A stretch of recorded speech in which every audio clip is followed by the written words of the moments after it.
Okay, so here we go. Last we left off we were discussing. We were right at the beginning of Sif Hay in Reish and Gimel. So let's reread the Shulchan Aruch's comments.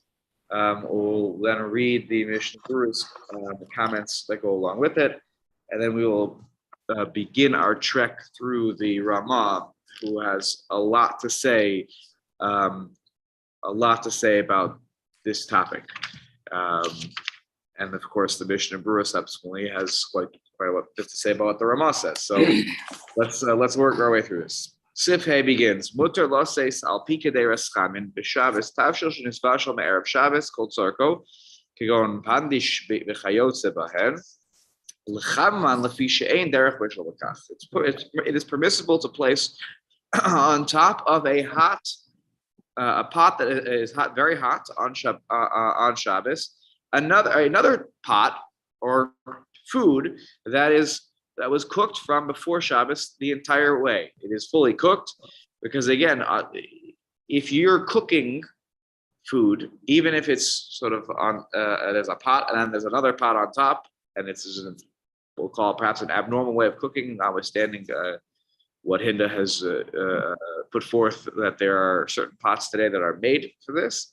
Notwithstanding that, even if it's an abnormal way, but you're cooking the food, at the end of the day, you're cooking. So that's a whole clever problem. So assuming here, so Shulchan Aruch sets up the case that assuming you're not cooking, that's not what we're dealing with here. We're not cooking.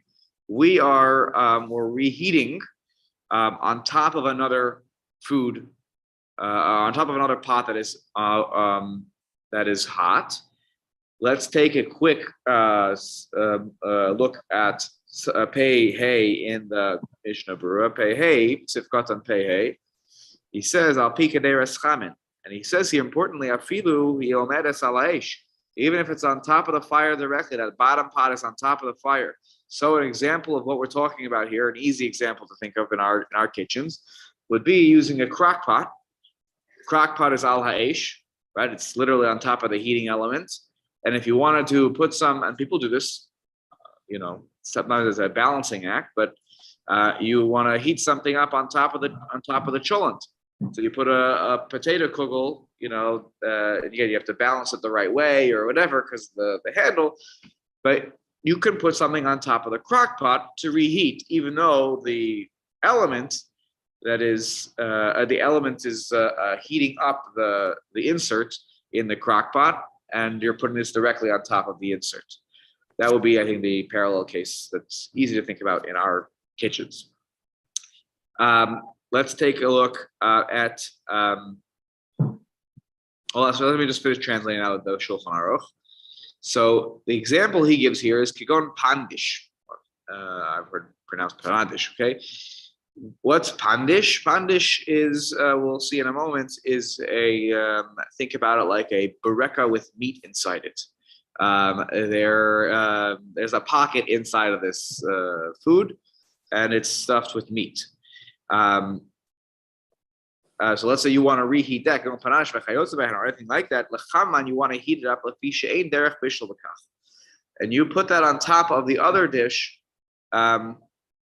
because there is no. This is not a normal way of cooking. Now, we have to think about why did he use the example of panadish? Why didn't he just say you could reheat things, on top of another pot? So let's take a look at the Mishnah Berurah in Sifkat on Pevav, where it says Kol Tzarko, that it's fully cooked. So da dedas harashba the davar shekvar nizbashel afilu mitztanin achar kach legamrei tu less be mishum bishul afilu udavar sheyesh ba rotate. Okay, we don't pass like this. So before I even translate it, don't get too excited. Okay, we've had the discussion before. Can there be bishul? Can there be cooking after it's been cooked? And we are talking about a liquid. So the Rashba, who was no minor leaguer, okay, the Rashba held that something that was already cooked, even if it had cooled down completely, there is no more bishul. to talk about here, even if there is rotative. Rotative means like a sauce. Okay, there's a liquid base. Again, I'm letting you know that's a position that's out there in the amongst the Rishonim. That is not the position that is ultimately taken by the Shulchan Aruch, for example, as we see here. He cites Aval Shulchan Aruch Sasam Lekamam B'Siman Shin Yud when we get to the siman about cooking Shin Yud, the biblical prohibition of bishul in Sif Daled.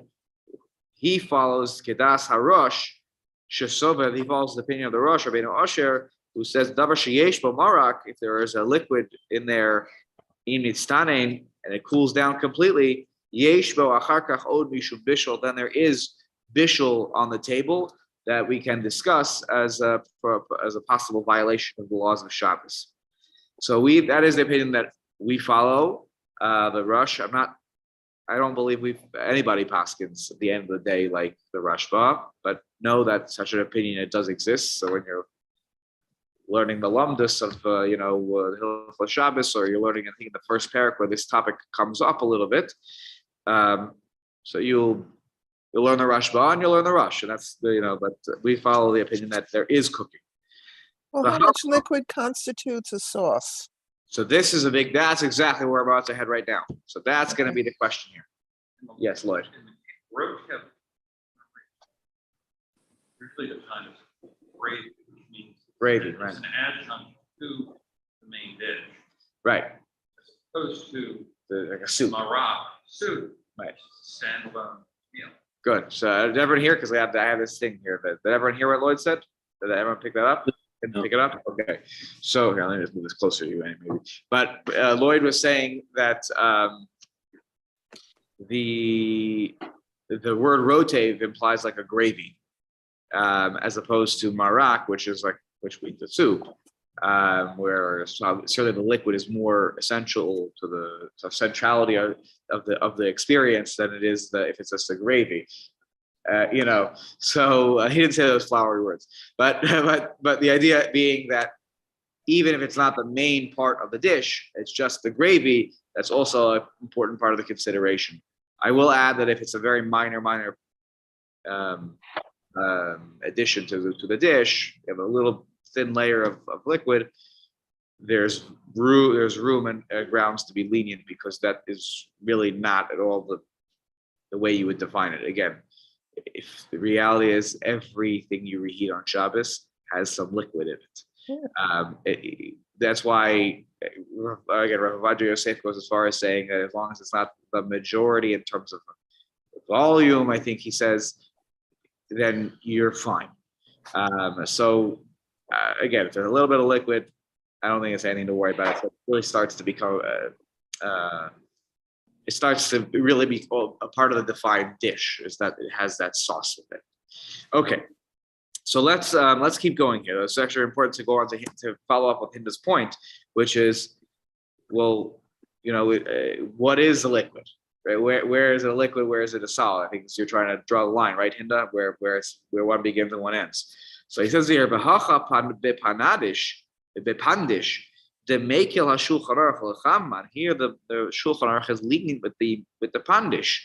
There was a reason he gave an example here. He didn't just randomly give an example. He was very specific about the example, and he leaned to you can heat that up on Shabbos. Even if they get so hot that it's in the spot where that pandish is heating up, you could burn yourself. It's so hot. Why is that okay? Mishum, and it's okay. Mishum dehu davar she'ein bo rotev. Why? It's not something that has rotev in it. It doesn't have the gravy. Okay. Ki pandish hu lechem afui hamemula bebasar. Okay, so he gives a definition here. What is pandish? Pandish is bread that is filled with meat. Again, I think of it like a bareka. Kula kule alma less be mishum bishul. Af im nitztanin legamre, and according to everybody, there is no consideration here of bishul if it has cooled down completely. Kemoshe kasav simin shin yudches seif tezvav. Now, if you do turn to simin shin yudches seif tezvav, and also tez zayin, by the way, you don't have that in front of you. So I'll do the honors. Again, this is the simon about bishul, about cooking. So there, you get these rules. I'll just read it. You just listen. It's dry and it's fully cooked, dry, no liquid. You can put it, right near the medura, like almost like a bonfire. I feel a makom shayad. So let us go. Okay, in a place even where it gets very hot.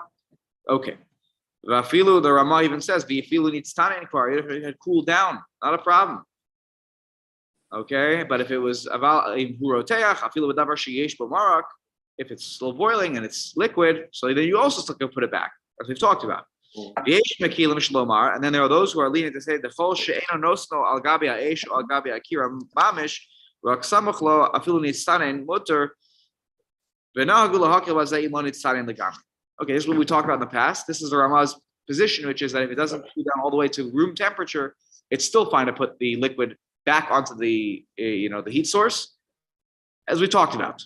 Okay, Tez Zayin, the Shulchan Aruch there says mutter litain impanada. Sounds like some sort of Spanish, dish. Keneged ha'esh b'mkom shayad saletes. You can put the what was that? What's an empanada? It's a bareka. Yeah. It's the same thing. Spanish bareka. Perfect. Excellent. This is exactly how the Mishnah Berurah over here defines it. He says it is a pas kfula. It's bread that is sort of folded over, which is filled with fatty fatty meats, I think. And you heat it up, and it's mutter because it's dry, and even if it's been cooled down, it's also fine. Even though there will be shuman, there'll be liquid fat, sort of that is emerging, which is choser b'nimoach. It's you put that in the fridge, it congeals a little bit, and he says here it's okay, it's fine, even though a little bit of there'll be some melting. That's the word they use here, choser b'nimoach. It will melt from its congealed state. But according to the Shulchan Aruch, that's called yavish. That's called dry food, because at the time when you put it on the heating element to warm up, lo nimchad had not yet melted. So right off the bat, it's important to note the Shulchan Aruch, not the Ramah. The Shulchan Aruch is lenient when it comes to the question, or is permissive about the question about reheating food that is congealed, or at least some. I don't know if you would say that whole thing about a fully congealed. Here we're talking about stuff that meat, a little liquid that's inside this empanada that is congealed. So, and he says here very explicitly, by the way, back in the Shulchan Aruch, even though the fat that's inside it congealed, choser v'nimoch will return and melt and become a liquid. Now, it's important to know that the Ramah is not is slightly less permissive. He says v'kol shekain keder sheyesh ba'rotev shenikrash k'shashuma nimoch eino ba'ayin. If when it melts, it's not, you don't notice it anymore. Right? It's there when it's in the refrigerator, and then when you reheat it, it's like it's barely there. And the Ramah says, fine, no worries. Little bit of whatever that's congealed, no problem. But he says they'll v'yesh machmirin. There are those who are lenient. V'nagu lahachmir. He says, the practice is to be a little strict about this whole question. But he says, if there's a great need, yesh lismoch hasvara rishona, you can rely on the first opinion. So when we get there, we'll talk about that more in depth. But I want you to be aware that the congealed question, Shulchan Aruch is lenient. The Ramah slightly more strict, because he's concerned about an issue called nolad, that it is almost like a new substance that went from being congealed to a liquid, and there's a rabbinic prohibition of creating something new on Shabbos, or something that is new being used, I should say, on Shabbos. You may be familiar with the first Mishnah in Maseches Beitza, which is talking about Yom Tov, but they're nolad Beitza shenolda b'Yom Tov.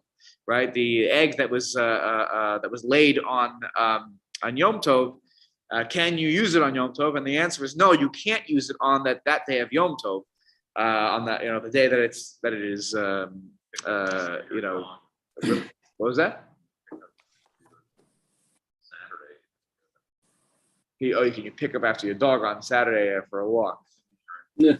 If you were in a neighbor, it's no lud. Is this nolad if it, I don't know. It's a good question. I don't know. It's a good question. One and a half. this isn't creating something new that wasn't before? Because, Correct. So is that still nolad? That's why I think the Ramaz admittedly uses the word chumrah. Okay. It says v'nogu lahachmir. I think if it was an sort of an al pi din argument, like by the letter of the law, I think he would go to town on this one. I don't know that this is an al, this he even makes the case at the beginning of why it's maybe okay to be lenient. But then he says, but there are those that are machmir, and the practice is to be machmir. Okay. So, but he said that he admittedly says, but if you have a great need, you can rely on the first opinion, right? Meaning he's admitting by the letter of the law it should be okay. Because if it wasn't, he would never say that you could rely on that opinion. But there are those who are concerned about this. Nolad is I've talked about this in other contexts. There are certain topics in Hilchot Shabbat that are funny topics, where they have a certain definition, but sometimes they get overly expanded. The one we've talked about here in the past is this idea of it's an uvda d'chol. It's a weekday activity. What in the world does that mean? So nolad, how do you define it? So you can define it, oh, it's new. Oh, come on, it's not really new. This is what it was.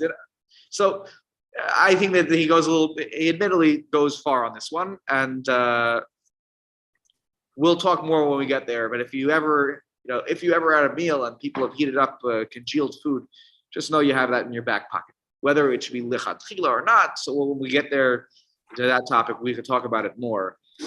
So it seems like the Rama is not happy lichatchila to do that. Okay, where were we here? Okay, so back in the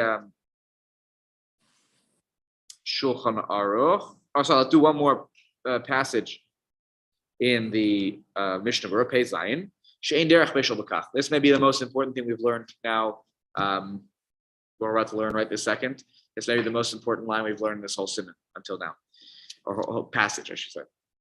Why was this heating on top of the other pot okay? Because she'ein derech bishul b'kach. This is not a normal way to cook. Rod Selomar, the af de kaimelan she'osa litein lechatchila b'shabes al akira afilu nishbashal kol tzorko v'hu davar cham v'gam hakira grufa uktuma. So yes, we've said that even if you say that it is forbidden, as we do, by the way, to place food lechatchila on Shabbos onto the fire, right? You're not doing chazara. You're just taking from your refrigerator. You take chicken, grilled chicken. There's no liquid, and you put the grilled chicken on top of the kira, and it's fully cooked. And by the way, let's say it was hot, because it wasn't in the refrigerator. You just removed it early, 15 minutes ago, but you didn't fulfill the conditions of chazara. So now you're putting it back, but it's not really chazara. So it's putting it on anew. But it's still hot. So you're dealing with very few halachic issues here. And the kira is grufa ktuma. The coals were raked out or to the side, and you covered the coals with ashes. Nevertheless, it's not allowed. Okay, that's a rabbinic decree. Hassam hatam, why is that okay? Why is it not okay? And I told you there's always two reasons in the background. One was always grufa ketuma. If you don't fulfill the that part, forget it. There's nothing to talk about with chazar. The other part is ein derech bishul b'kach. He says it here. He says hassam mishum shenira kemevashal b'Shabbos. There is a problem because it looks like you're cooking. When you're putting it on top of the kira, that's a normal way, and that's a normal place to cook. And yes, it's fully cooked, but it looks like it's cooking. Derech bishul lekach, because this is the way we cook. Aval hacha, but here, when you're putting something on top of another thing, no one in their right mind, except for again, Hinda pointed out that apparently today they make such things, but unless it was specifically made for that, I would argue. Sorry to be machmir here, but if it was made for that, then I don't think you could do it. The whole point here is it's ain derech bishul b'kach. If it's derech bishul b'kach because it was made to be cooked in such a way, then I think it's actually usher. So, but if it's ain derech bishul b'kach, l'hacha ain derech bishul b'kach al yedei hefsek kedera, you have this hefsek kedera because that's what's not normal here. It's this other pot that's in the way. The ain derech kimavashal, it doesn't look like you're cooking. Okay. We'll pause here in a second. We'll pause for a second just to station identification here. This is important because what this does is it sets forth this notion that if something is not normal to cook, then it is permissible to reheat so long as it's grufa ketuma. This is why when I reheat food on Shabbos, I use a warming tray. Yes, the warming tray in certain spots can get very hot, and perhaps we could argue that maybe in certain spots you could even cook on it. It's not about whether it can cook food. It's whether it's normal for people to cook with this. And therefore, even if a warming tray gets very hot and could theoretically cook food, it is permissible, in my humble opinion, it is permissible to use it because it is not the normal way to cook. It's not even about it being a shinui. It's just, it's a shinui from what's normally from normal cooking.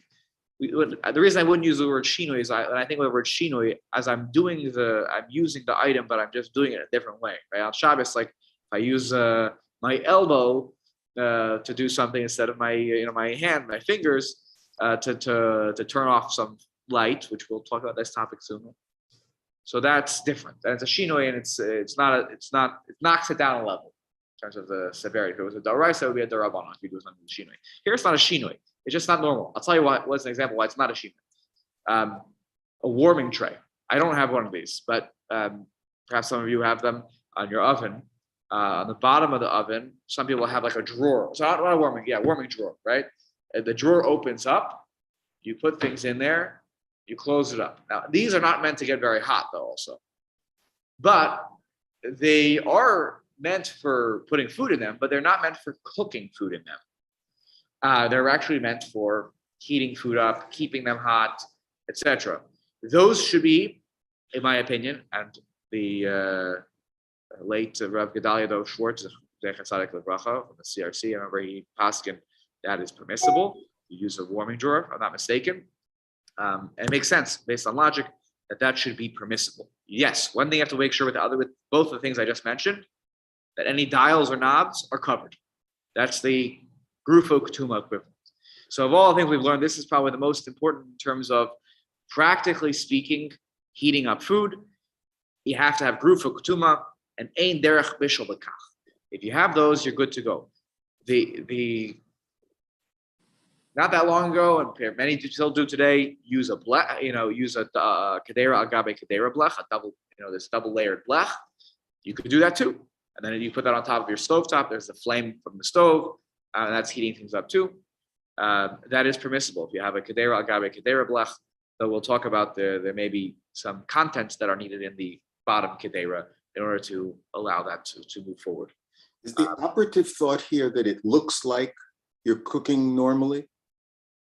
Looks like underline? Yes, yeah, it's nireh kemivasho. That's the Rashi's words actually in his Perush on the Gemara. Nireh kemivasho. It appears to be cooking. So if you put a sign there that it's not cooking, really, they didn't do this back then, but if you did it. Right. So this is one of those rules where the rabbis made a gzeira, and this goes to the point about can a gzeira be under, was a gzeira written with its reasoning?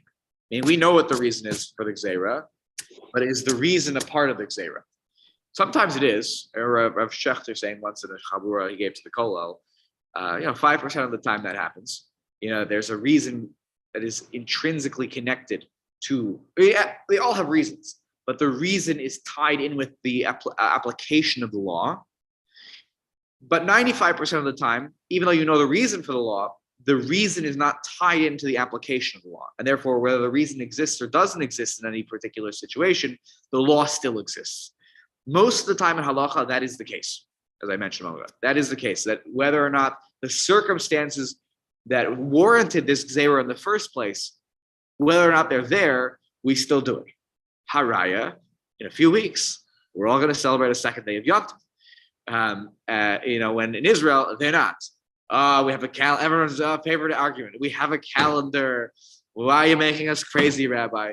And by the way, that one was already. I like to actually point out to people that one was already litigated in the Gemara. Don't blame me. The Gemara already litigated this one and said we realize that we know the calendar. Hillel set the calendar, not the Tana, the Amora Hillel. We know what day is it. So I always like to kick the can to the Gemara because they're the ones who actually accepted this whole practice of the second day of Yom Tov when there was already a calendar. It is not a later rabbinic phenomenon. It was already accepted law in the Talmud. But my point, Steve, is that here, again, you could put a sign all you'd like, but at the end of the day, that I don't think that the Gezerah was tied to any, was tied to the condition or the reasoning for the Gezerah. Does that make sense?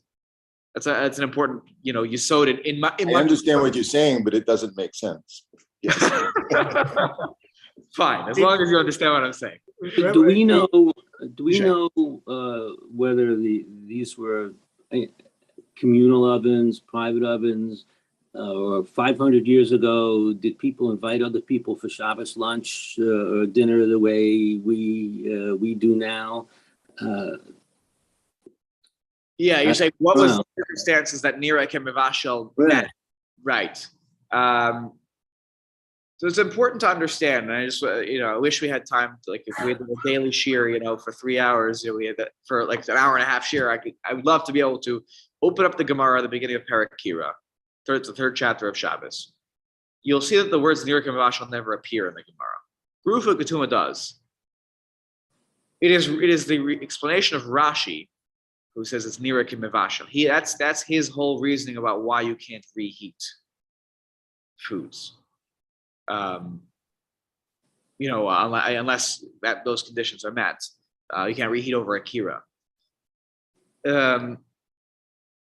I also recall it. I'm making a complete Gzeira Shava out of nothing now, but I also recall comments Rashi makes in Niseches Yevamos. Those of you who, you guys are way past Yevamos now. What am I talking about? Daf Yomi. But those of you who learned Yevamos, you remember perhaps there was a very important passage in Jewish law there that Eid Echad Neman B'Yisurin, that one witness has believability, is believed when it comes to Isurin. So what's an example of that? Whether a particular piece of meat is kosher or is treif. So one person is believed on this issue. You don't need shnei edim. You don't need two witnesses like you do with a capital case. So you want to try somebody for murder. You need two witnesses. You want to do kiddush achodesh. You need two witnesses. You want to affect a marriage. You have to have two witnesses. Rashi says, why is Eid Echad Neman B'Yisurim? He says it's a svara. He says, don't give me some Torah. Don't give me some Torah limud. But he says it's a svara. Why? Because otherwise no one will be able to eat at each other's houses. That's what he says. And by the way, no one will be able to eat their own spouse's cooking. I didn't say which way the cooking is going, by the way. Wife can't believe the husband if the husband's cooking, and the husband can't believe the wife if the wife is cooking. You're being neman on an Eid Echad, that it's kosher. So Rashi says it's a svara. It is just logical that, of course, you have to believe one person when it comes to Yisur, because otherwise, how are all these people eating at each other's houses? So I'm just noting, al regalachas, that Rashi is noting that people are eating at each other's houses. Okay. So I don't know if that's driving his comment here, that it looks like you're cooking, that it's Nira Kem Mevashel. But at the very least, if one is reading that Rashi with a historical eye, you do get the sense that people are eating out at each other's houses, which is not a surprising thing. I'm not surprised one bit by that. But you do get this, insight within the moment of a halachic comment. He gives us a little window into what's going on in his neck of the woods. But it's a contradiction, in effect. You believe one person, but you don't trust them because it looks like. Yeah. that doesn't make much sense. I hear you believe it's kosher, but you don't believe he does because it looks like. I mean, there is no, it's a mistrust of people, but on the other hand, you trust them. I'm just, Good point. there's no logic to it. I It's think I'm with Steve on this one. Yeah, it's a it's a fair point. It's a fair point. The one thing I would say about the Nira Kimavashel, which is why I don't think that the words Maris Ayin were used here. The other thing it could be that they didn't want the people themselves to get confused. That 1 week I heated up like this, over the top of the kira, and then the next week I said, okay, it's 75% cooked, but last week I did this, I put it on there, and the neighbor comes over who didn't learn in yeshiva and says, oh, you could just put it right on top of the kira when you're reheating it. It may be that people will think you're a sinner, that it may cause people to make mistakes, and in other situations they'll use the kira and then they'll violate a biblical prohibition of cooking. That could be what's also happening here, and it's less about that other people think you're a bad person, as much as that it may lead to people making mistakes. Now, is that the norm? Maybe not. Maybe the rabbis were worried about the 10% case, that someone makes that mistake. That is very possible. The rabbis have made many decrees. You learn enough Gemara, that they'll make decrees about things that are necessarily the majority of people are making mistakes about. Haraya, there's a whole masechet called Demai. Demai is all about not trusting people who are Amei Haaretz, who are not the most religious, most well versed, whether they are properly tithing their produce. But the Gemara admits, the Mishnah admits, most of them are tithing, but the rabbis were concerned that some of them weren't, and therefore, even though Al Pi Rov, which by Torah law, Rov matters, Rov, what do you have to worry? You go to the store, majority, the rule of majority would tell you this piece of fruit is fine. Rabbis came along and said, we're very little concerned about this because some of them are not playing by the rules, and they make a whole decree, and this becomes a whole masechet about how you handle produce that was brought to market by someone that is not. There's a whole definition of how you define this person in the Mishnah, in my Mishnah and Tamai, but how you handle such produce from a person who is not religious. Put it that way.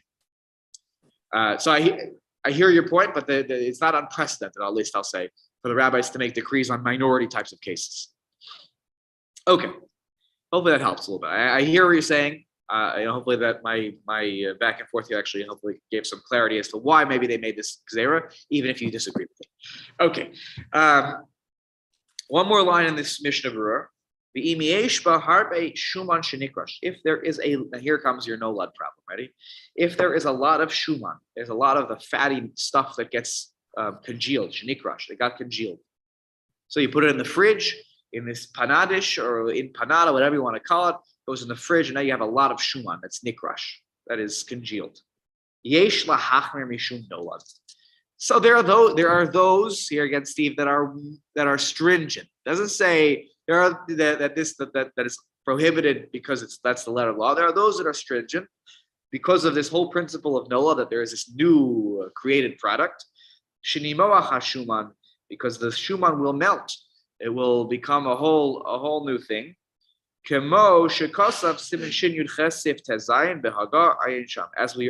read to you in the Ramah in Tezayin in Shin Yud Ches. We saw it there, so you don't have to look it up. We read it, but this is the chumrah of the Ramah. The explanation is because of nolad. So you're going to ask me, what is harbe shuman? How do you define harbe versus not? I'll leave it to you to figure out. No. I don't know the answer, right? How do you define that? There's how many fluid ounces of melted fat? I have no idea. You'll look at it and you'll figure out, is this harbe or is it not harbe? If it's not harbe, even the Ramah would admit it's fine. So if you have something like a cheese, imagine there's cheese inside the panadish or inside the pandish. So it's a cheese bareka. You put the cheese in the refrigerator. It becomes hard. Then when you put it back out on the let's say the warming tray, it melts a little bit. It's still cheese, but it becomes a little softer. I think reading this, maybe the other poskim would disagree, but if you just read this, I think even the Ramah would admit, the Mishnah Berurah would admit here, that's okay. That's not harbe. I think like when you're talking about like you're talking about, that layer of congealed, you put the chicken with the whole sauce into the refrigerator, you take it out, you open up, and like there's a layer of that's like, I don't know. My gut would tell me that if just the cheese kind of like goes from a little hard to a little softer, my gut says that that's okay. My gut says that's okay. I should probably double check with the posek, but just reading this, I think that would add up. Again, Interesting. That's more lenient than I would have guessed, in the sense that I would have guessed if you'd serve it without the melting, then it's okay. But if you required the melting to serve it, that's where I get to the harbe. And here with the cheese bareka, you wouldn't serve it if it was hard and stiff. You'd want to soften it. Therefore, you actively did something. But is that very sort of congealed, right? Is that sheyesh, harbe shuman shnikrush? Would that be like the situation where there's a lot? You're saying the whole thing is the whole cheese. It's all the cheese. I hear it's a critical component, right? Versus not is where I'm coming at it. Okay, I hear you. All right, I'm gonna double check on this practical shaila about the cheese, because I think it comes up sometimes. If you ever have a dairy meal and you're reheating dairy, lemaisa, the cheese is going to go from a little bit harder to a little bit softer, whether you have a ziti or you have the cheese, the cheese bareka. Okay, I'll double check. I will double check. That should not be a hard thing to find the answer to. Or what people are holding these days on this question. Okay, let's go back upstairs. Vala hatmin tachas habegadim hanesunim al gabe hamecham vaday aser. But if you take a pot that has food in it, you surround it or you envelop it in clothing or a blanket or a towel. Pick what you want, and you put it on top of a mecham. Mecham is like a place where you heat water. It's a hot water heater almost. That's not even a mecham today, right? What do we call a mecham? I think a mecham is a samovar, at least in more modern Hebrew. So wait, what is it in modern Hebrew? Say it again. A samovar, those Russian tea things that they make. It's a tea. Okay, so it's a tea kettle basically. A fancy one, I guess. Yeah. Fancy one. Okay. Yeah. So it's reheating. Mecham is definitely used. See how he's using the Gemara. It's definitely used for reheating water. For heating water. So that makes sense. So you're putting this on top of the thing that has water in it. That is hot. Vadai asu. That is definitely not allowed. Why is it not allowed? So take a look. Peches. Mishnah Berurah. Aval hatmin v'chulei rod selomar de'im kedeiras hachamin o hamecham hayam mechusa milamala v'begadim. If the pot that is hot or the mecham, the kettle, and it is covered on top with clothing, on top. Afilu im ein eish tachteha gam kein aser lahatmin hapandish tachas habegadim mishum iser hatmana. So let's say you take. Imagine you have a towel. Let's imagine a towel on top of a pot that is on top of the heating tray, the warming tray. And then you take your other food item, and you take it. It's a big towel, right? And you stick it underneath the towel, and it's covering on top the thing. So now the pot underneath, it has some openings on the side, but basically the thing that's on top is fully enveloped on all sides, right? On the bottom, it's like the other pot, and you have the on all other sides, it's covered with this towel with the clothing, whatever you're using. So that is not okay. Even if there's no fire underneath it, it's not okay to do hatmana underneath the clothing because of an isser of hatmana. Not because of reheating it. That's not the problem here. The problem is the hatmana issue. The kaimalan, the asr lahatmin b'Shabbos, because we paskin, the halacha practically is that it is prohibited from doing hatmana to envelop a food in clothing, towel, whatever it is, and even if it's fully cooked, I feel tafshel shu mevushal kol tzarko, it's fully cooked, v'cham, and it's still hot. You can't do hatmana with that afilu with davar she'ein mosif hevel, even if it's not in a heat source. Let's say it's just on something that is losing steam, as it were, but it's keeping things warm, but it's not adding steam to the situation. As I've alluded to a number of times, this is the bottom line psak halacha with hatmana. You cannot do hatmana on Shabbos, even with a davar she'ein mosif hevel, even if it's on top of something that is just hanging on to heat, but not pumping in new heat. Again, we'll do a full treatment of hatmana, but if you do hatmana, in this double format, that's not okay. That's why the Shulchan Aruch brings it up here, because he's pumping the brakes, saying you have a pot underneath, then up on top of that you stick something else which you envelop in clothing. That you can't do. That you're not allowed to do. It can be in its pot, right? But then the pot can't be covered, right? So I just want to also clarify, because sometimes people will take challah, and you'll surround it on all sides with foil. Sorry, Tin foil, this yeah. is my brain. It's like before Rosh Hashanah, I'm not sleeping. Foil, and you envelop the challah, and then you put that on a heating source or whatnot. And is that hatmana? Is the aluminum foil hatmana? I don't think so. The reason is because that is sort of like almost like that's the pot you're putting in. It's not a pot, obviously, but that's what you're putting in to help it reheat. Otherwise, putting anything in a pot is problematic. But it's when you take something in its sort of normal habitat, for lack of a better way to put this. It's in its normal habitat, and then you take it and you envelop that, and then you hide that in a heat source, on top of a heat source. That's not going to be allowed. That's going to be called hatmana. Rabbi, my understanding was that if you put something on top, as long as you have openings, Correct. then then there's no issue. It's only when you Correct. You could put a blanket or a towel on top, so long as on the sides. It's not. It can't be. The thing you can't do is to wrap it in it. Right. That's when you're going to get into trouble with hatmana.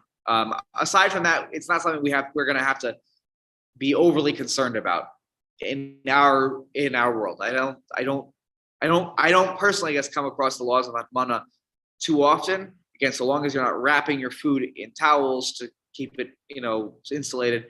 There are other ways now that it's much easier to keep food warm, which doesn't get you in trouble. But that's why this is a problem. It's not because of the some sort of issue with reheating on top of it. That's allowed. Okay. All right. Let's. What time are we holding? 8:32. So maybe before we begin the Ramah at length.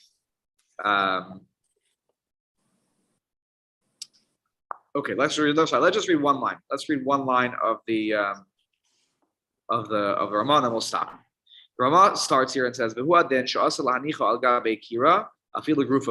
allowed to put something on top of a kira." That's not surprising. We've learned that already. Even if it's grufo ketuma, because again, you need two things: grufo ketuma and ein derech bishul b'kach. On top of a kira is derech bishul b'kach. Delo hitir el chazara ucha derech shlizbar, because we only allow chazara in the way that we've explained. Those conditions have to be met, or it has to be ein derech bishul b'kach and grufo ketuma together in order to reheat it. Okay, we'll pause here with one comment of the Mishnah Berurah, but we'll do it next time, and then we'll start making our way through the comments of the Ramah with slowly but surely, and we will get there. We're getting to the end.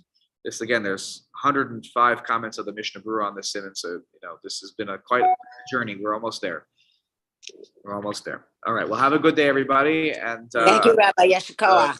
Next week is Rosh Hashanah, so I wish you all Chasima Tova, and I don't see why we shouldn't meet on Erev Yom Kippur. I know the following is Erev Yom Kippur, but we'll learn Torah. It's a good mitzvah to do before Yom Kippur. Okay. Take care, everybody, and have a great day. Thank you, Rabbi. Thank you. Bye bye.